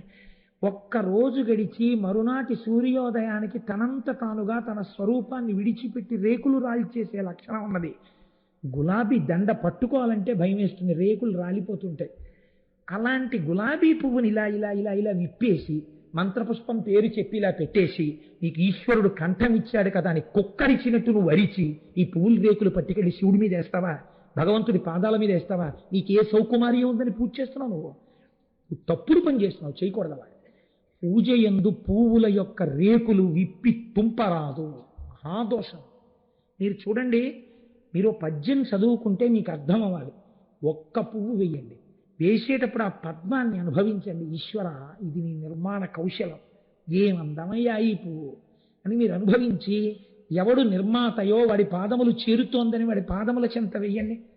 చిత్రం ఏమిటంటే, మీరు మరునాడు ఉదయం అదే తామర పువ్వుని ఇలా పైకెత్తండి, రేకులలో నిన్న నించున్నటువంటి ఆ శక్తి ఉందే అది ఒడిలిపోయి ఇలా పడిపోతాయి. చిత్రం ఏంటంటే, మందార పువ్వు ఒకటి, తామర పువ్వు ఒకటి మీరు మూర్తికి బాగా దగ్గరగా పెడితే ఈ పడిపోతున్న రేకులు ఏ మూర్తి మీద పడ్డాయో ఆ మూర్తి మీద తెరపడినట్టుగా పడి గట్టిగా పట్టేసుకుంటాయి. మరి నిజంగా ప్రాణోత్క్రమణ వేళ పరమేశ్వరుడి మీద దోమతెరగా పడిపోయి ఇన్ని జన్మలకి దొరికిన పాదాలు విడిచిపెట్టగలవా అని గట్టిగా పట్టేసుకుంటాయో. మీరు తెలియక తామర పువ్వుని కానీ మందార పువ్వుని కానీ తీసేశారనుకోండి, అవి మూర్తులు కూడా పట్టుకొచ్చేస్తాయి. నాకనిపిస్తుంది, ఇంత కోమలమైన హృదయమున్న ఆ పువ్వుతో పాటు ఈశ్వరుడే కదిలిపోతున్నాడేమో అనిపిస్తుంది. ఎవరికి కావాలరా నీ దిక్కుమాలిన పూజ? ఇలా నువ్వు కోమల హృదయంతో ఎప్పుడైనా ఒక్క నిమిషం చేసావా? ఆ పువ్వు చూడు, ఎందుకురాని ఇంట్లో దాంతో వెళ్ళిపోతున్నాడేమో భగవంతుడని తల ఉంచి వెంటనే నాకు అందుకే మందార పువ్వు కానీ తామర పువ్వు కానీ భగవన్మూర్తికి దగ్గరగా పూజ చేయాలంటే చాలా భయం. అవి ఈశ్వరుణ్ణి హత్యేసుకుంటాయండి, కౌగిలించేసుకుంటాయి. కాబట్టి ఎంత గొప్ప మాట చెప్తున్నాడు. చంద్రుడు చంద్రుడే, పద్మము పద్మమే, వల్లి వల్లే, అంత అంతగా. కాబట్టి అటువంటి వల్లి నీ భార్య కావాలి, ఇది నా కోరిక. కాబట్టి నీ భార్య కావాలని ఎందుకంటున్నానో తెలుసా? ఎంత చిత్రమైన మాట చెప్పాడో తెలుసా అండి నారదుడు. నిజంగా వల్లి కళ్యాణం పద్యాలన్నీ నేను చెప్పేద్దామని ఓ వెర్రి హొట్టికలు పెట్టేస్తాను, కానీ తీరా వచ్చేటప్పటికి గడియారం అనేటటువంటి ఒక వస్తువు ఒకటి ఉంటుంది, అందుకని భయం. సరే, అధిపా చందనగంధి దేహంబు సౌరభమును కలరి ప్రచండ సర్పములు చేరి పాయకున్నవి ఏవేళ పనతి ఆరువేణి అను దంభములు ఎక్క మీరా. ఏమయ్యో నీకు తెలుసా, ఆ పిల్ల చుట్టూ పావులుంటాయి ఎప్పుడు. ఆ పావులు విడిచిపెట్టవు. ఎందుకు విడిచిపెట్టవో తెలుసా? సాధారణంగా పావులు మొగలి చెట్టును ఆశ్రయించి ఉంటాయి ఆ సువాసనకి. అలాగే బాగా పెద్దదైన చందన వృక్షపు యొక్క తొర్రలో పావులు పడుకుంటాయి. వల్లి ఎక్కడుంటే అక్కడ పావులు ఆమె ఒంటిని పట్టుకుని వేలాడుతుంటాయి. ఆ పావులు వదలవు. నువ్వు చూసి భయపడకూడదు సుమా.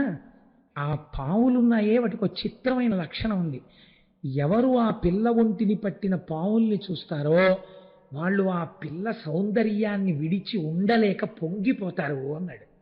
వీడిది పావులు పట్టుకోవడం ఏమిటి, సౌందర్యం ఏమిటి అనుకున్నాడు సుబ్రహ్మణ్యుడు. ఏమిటో తెలుసా, పావులు అందరూ ఒంటికి అంగరాగములు రాసుకుంటే సువాసనలు వస్తాయి.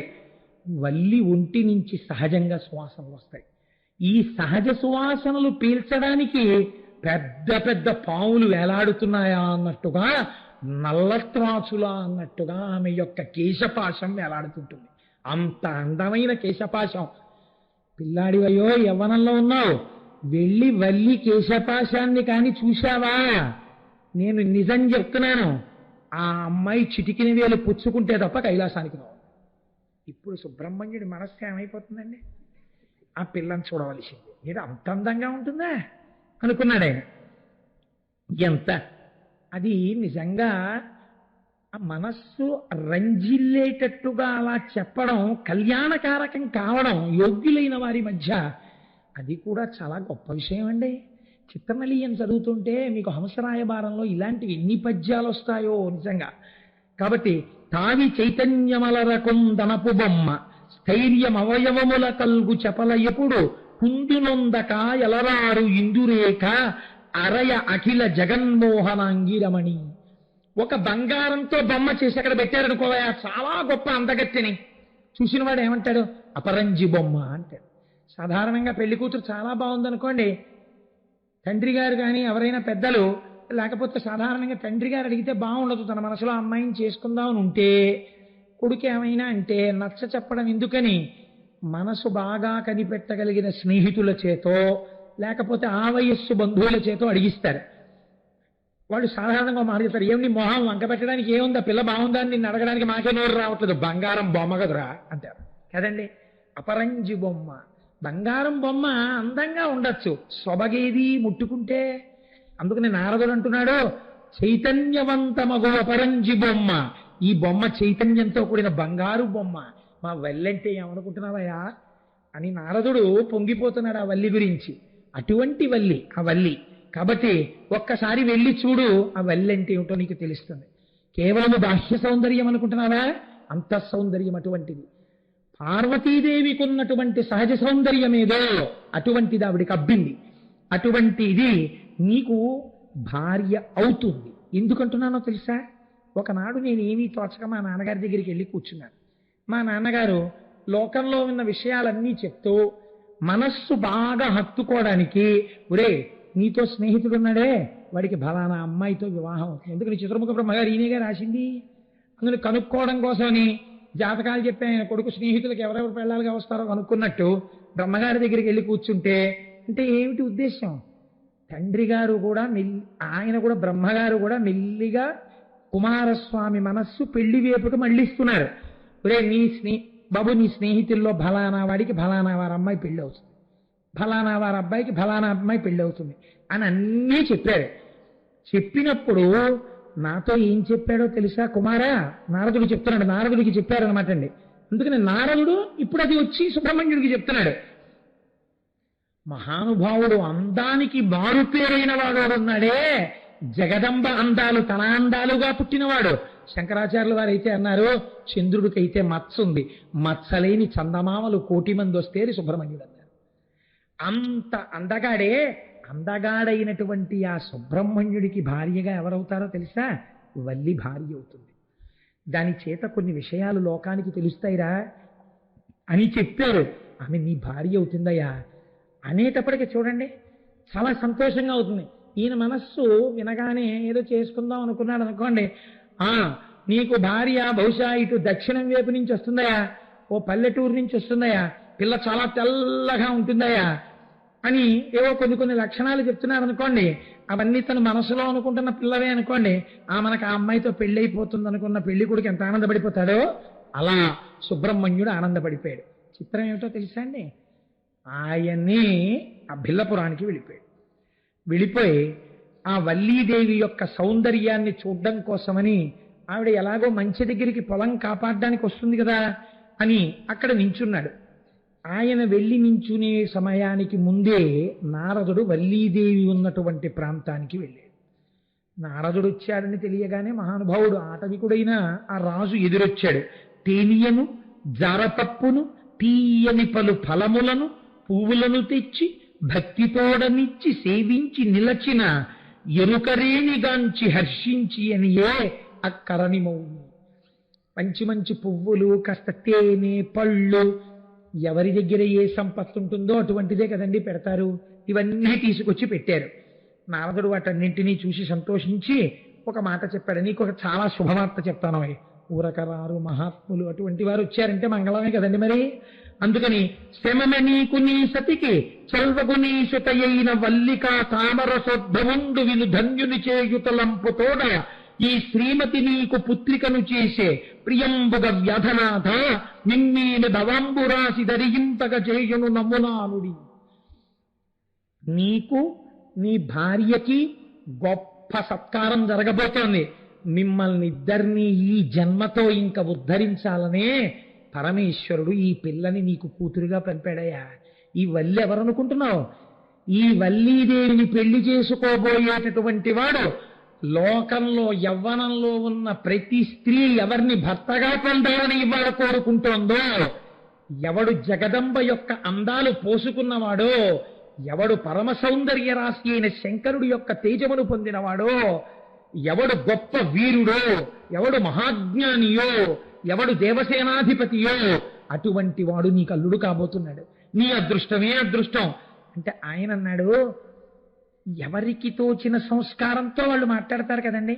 ఈ మంచి మాట విని, దేవరా నా సుతకు మగండేవాడిట్టిండగునకో ఇరిగింపుము పిండేవేళయగునో మీ నుడి ఆ వేదము పగిది సత్యమందరు గరువల్. అయ్యా, మీరు చెప్పిన మాట నాకు చాలా సంతోషంగా ఉంది. ఈ పిల్లకి ఎప్పుడు పెళ్ళి అవుతుందో, ఈ పెళ్లి వారందరూ ఎప్పుడు మా ఇంటికి వస్తారో ఏమిటో ఒక్కసారి నాకు చెప్తురు అంటే నారదుడు పరమ సంతోషంగా అన్నాడు. శివునకు కట్టురాసుతకు చెల్వకు నందనుడాదితేయ సైన్య విభుండు తారకాసురుని హంత ప్రలంబ విఘాతి బాణ దైత్య వధకరుండు క్రౌంచగిరి దారుణడాఢ్యుడు కార్తికేయుడి అవలిని రాణిగా నమగలండు ధ్రువంబు వనేచరగ్రణి. ఓరి వెర్రివాడా, నువ్వే ప్రయత్నాలు చెయ్యక్కర్లేదురా, వచ్చేస్తున్నాడు.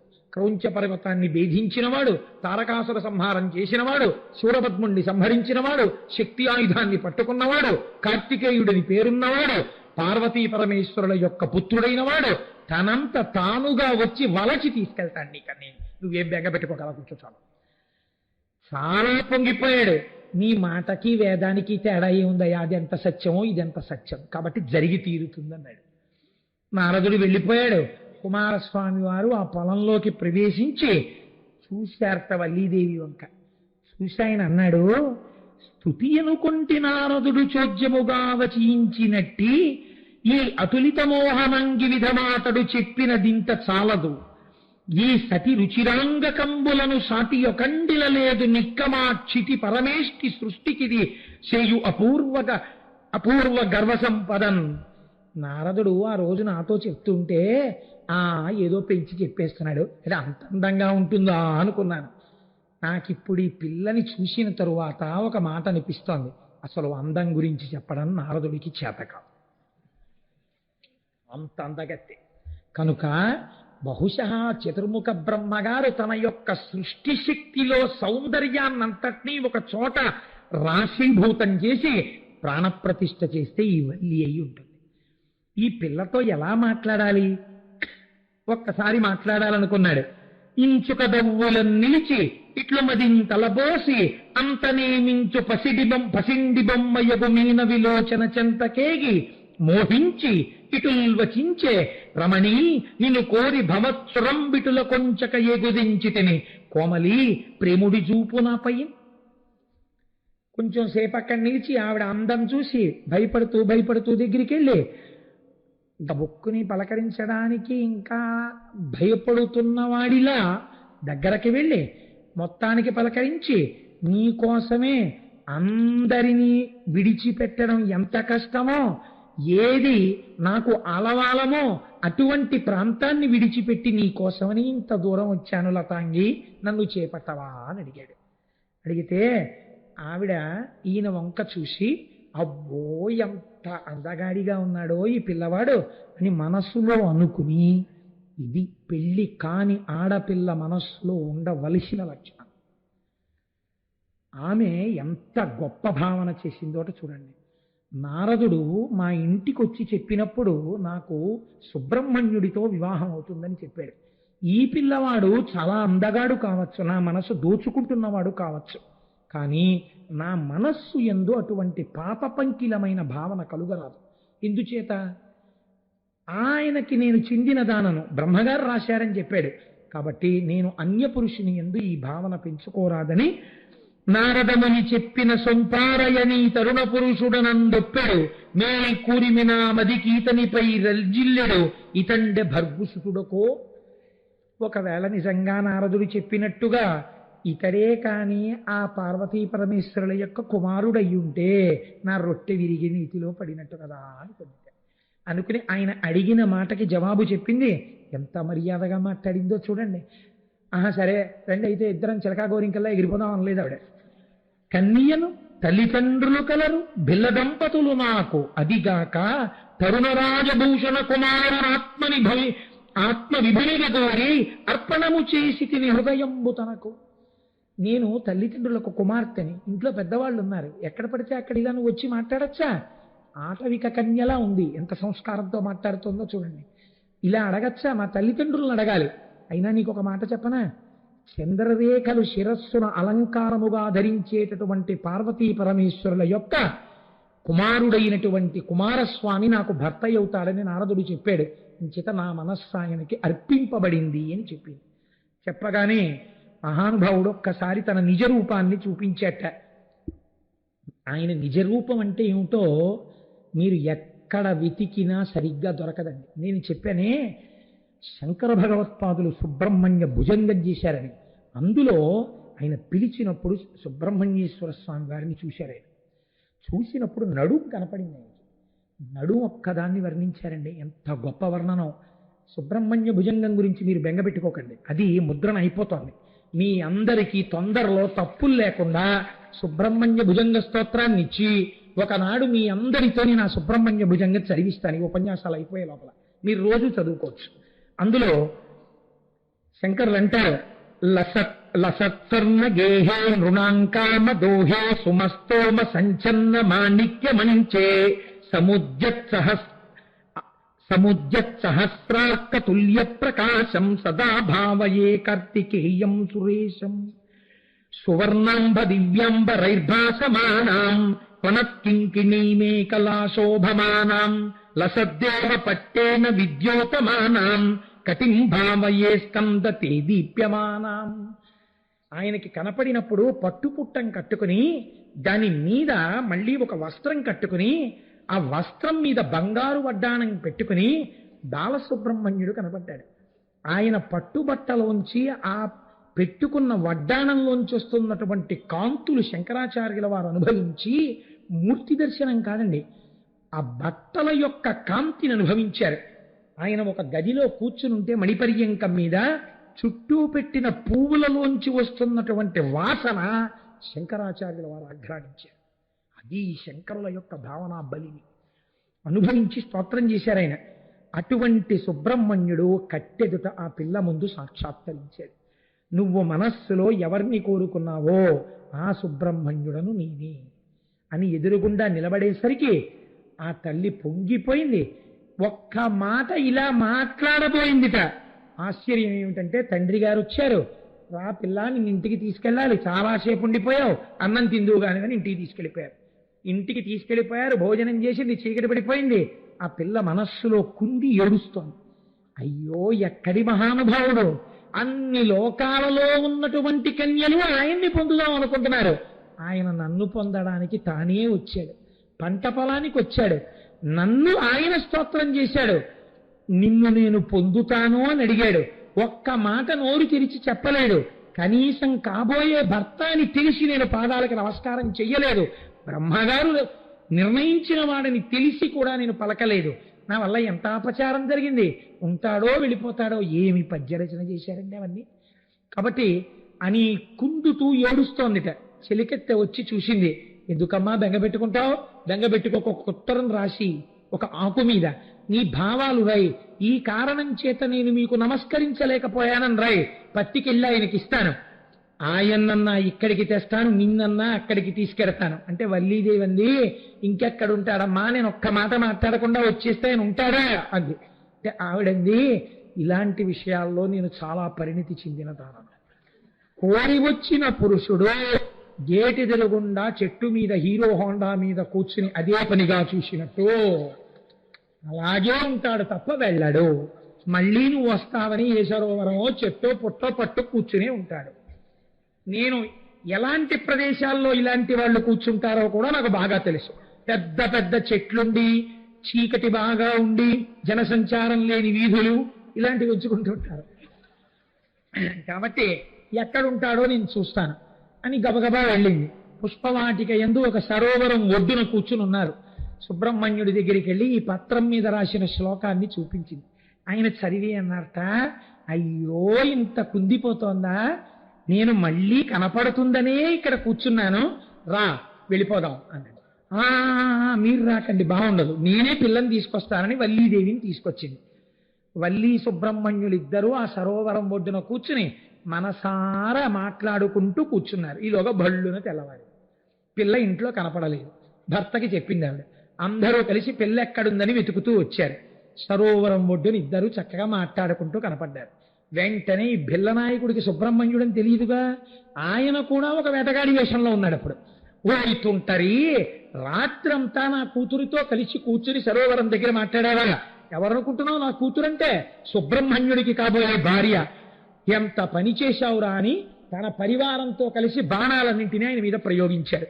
ఇన్ని బాణములు ఆయన మీద ప్రయోగిస్తుంటే హేళగా నవ్వుతూ వాటిని స్వీకరించి వల్లి బెంగ పెట్టుకుంటోందని ఒక్కసారి వల్లెమ్మ వంక చూసి నువ్వు బెంగ పెట్టుకోకని ఒక్క సమ్మోహనాస్త్రాన్ని ప్రయోగించారు. ఆయన ప్రయోగించిన సమ్మోహనాస్త్రానికి అందరూ కింద పడిపోయారు. నేనైతే అంటాను, అసలు సమ్మోహనాస్త్రం వెయ్యాలా? ఒక్కసారి ఆయన కనబడితే చాలు, ఇంకా దర్శనం ఇవ్వద్దు అనుకున్నారేమో. అందరూ పడిపోయి అందరూ స్పృహ తప్పిపోయారు. తప్పిపోయిన తరువాత అప్పుడు వల్లీదేవి ఏడ్చింది, అయ్యో నా వాళ్ళందరూ ఇలా పడిపోయారని. స్వామి అనుగ్రహించారు. వాళ్ళు లేస్తూనే మళ్ళీ ఎవడక్కడ, ఏడి ఏడి అంటూ లేచారు. ఏమీ కంగారు పడకండి, ఇదిగో ఇక్కడే అంటూ చేతిలో శూలం పట్టుకుని నెమలి వాహనం మీద వల్లీదేవితో కలిసి కూర్చుని, ఇంకా ఎంతటి సౌందర్య రాశి అంటే అంత సౌందర్య రాశిగా ఆనాడు సుబ్రహ్మణ్యుడు వల్లీదేవితో కలిసి సాక్షాత్కరించాడు. ఆ బిల్లులందరూ నేల మీద పడి సాష్టాంగ నమస్కారం చేసి పొంగిపోయారు. పొంగిపోయిన తరువాత ఇత పూర్వమే దేవసేననిచ్చి వివాహం చేశాడు కదండి ఇంద్రుడు. ఆ దేవసేనతో కూడుకున్న వాడై, పార్వతీ పరమేశ్వరులతో కూడినటువంటి వాడై మహానుభావుడు ఆ నారదుడు అక్కడికి వచ్చాడు. వీళ్ళందరూ చూశాడు. చూసిన తర్వాత షణ్ముఖండు పురందర జాతకిలిని వల్లి తెరగిరింగించి అంబాళేశ్వరులకు వల్లియూత జ్యోత సలిపి వారి అనుమతి వసించే పత్నీద్వయంబుతోడా. ఇంతలో వచ్చినటువంటి పార్వతీ పరమేశ్వరుల్ని చూసి అలా ఉండిపోయింది వల్లెమ్మ. ఉండిపోతే, అయ్యో వల్లెమ్మ అలా ఉండిపోకు, ఎదురుగుండా వచ్చిన వాళ్ళు ఎవరో తెలుసా? పార్వతీ పరమేశ్వరులు.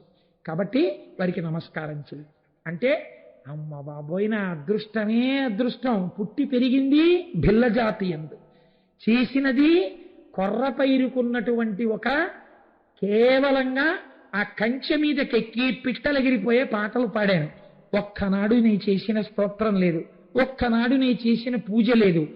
ఎందరో కన్యలు తన కోసం ఎదురు చూస్తుంటే తానే నా కోసమని వచ్చి నా వారికి తన నిజరూప దర్శనం చేయించి నన్ను తనదిగా చేసుకుని తన తల్లిదండ్రులే ఇక్కడికి వచ్చేటట్టు చేసి నా చేత వారికి నమస్కరింప చేస్తున్నాడు.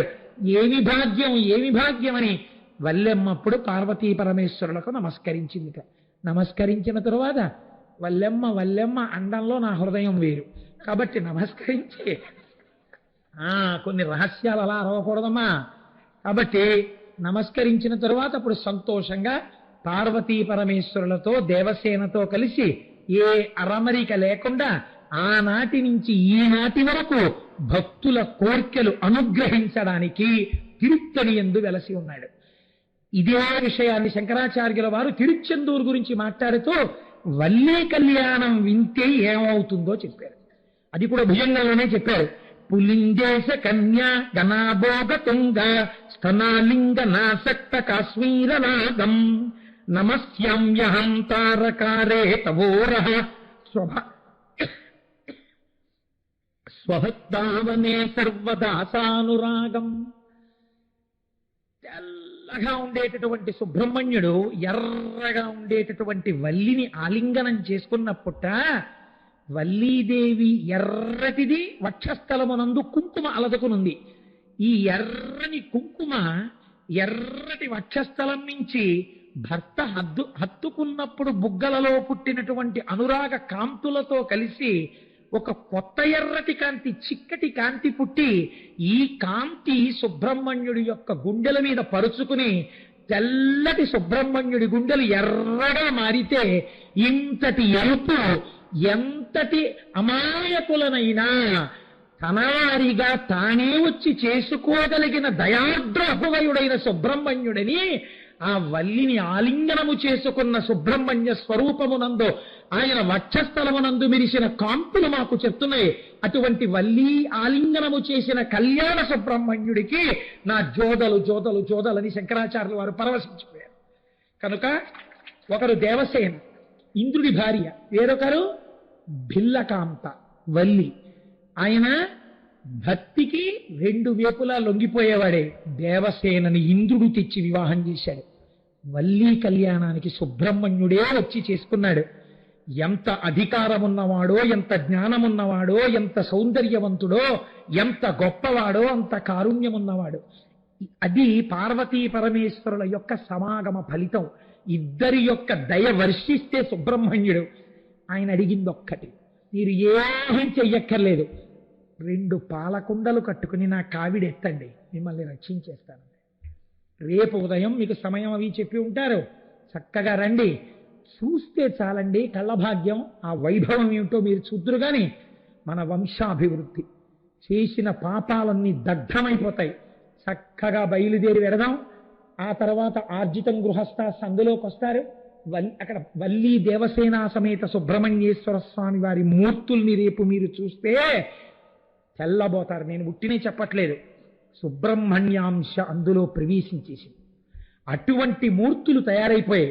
వచ్చేశాడు పరమాత్మ. రేపు తెల్లవారుజామున వాయుప్రతిష్ఠ చేస్తారు. చేసి పాలాభిషేకం, కావడిలో వచ్చిన పాలు, పెరుగు, తేనె, విభూతి, పంచదార భక్తులు తెచ్చిన గంగాళాల్లోంచి కూడా చేస్తారు. ఈ అభిషేకం అంతా అయిపోయిన తర్వాత పురుషులు పంచావుత్తరీయం తప్ప చొక్కా వేసుకోకూడదు. పాదాలకి పాదుకలు లేకుండా నడవగలిగిన వారు సాధ్యమైనంత వరకు పాదరక్షలు వేసుకోవద్దు. పాదరక్షలు వేసుకోకపోతే చిన్న పుండు పడినా ప్రమాదం తేగలిగిన వ్యాధులు మా శరీరమునందు ఉన్నాయన్నవారు ఈశ్వరుడికి క్షమార్పణ చెప్పి పాదుకలు వేసుకుని కావడి పట్టుకుని రేపటి రోజున తెల్లవారుజామున తలస్నానం చేసి మన జీవితాన్ని ఉద్ధరించడానికి జన్మానికి ఒక్క శివరాత్రి ప్రత్యేకించి కావడి ఎత్తే వాళ్ళందరూ తలస్నానం చేసి, పురుషులు 3 రేఖలుగా విభూతి ధారణ చేసి, విభూతి యొక్క గొప్పతనం ఏమిటో మీరు వింటున్నారు, 3 రేఖలుగా విభూతి ధారణ చేసి ప్రాంగణంలో ప్రవేశించి చక్కగా కావడి పట్టుకుని, అది మనకి రక్ష, మన పిల్లలకు రక్ష. నేను మీకు చెప్పలేదు, దాట వేశాను ఒక చోట, పెళ్లి కాని ఆడపిల్లలు కావడి ఎత్తినా, కావడి చూసినా యోగ్యుడైన వరుడు వస్తాడు. అనారోగ్యంతో కుమిలిపోతున్న వాళ్ళు ఆ కావడి చూసినా, నమస్కరించినా అనారోగ్యం తగ్గుతుంది. గర్భము ధరించినటువంటి వారు కావడి వెడుతున్నప్పుడు పడుకుంటే వారి మించి కావడి ఉన్నవారు దాటితే వారికి సంతానము కలగకుండా ఉన్న పాపము పరిహరింపబడుతుంది.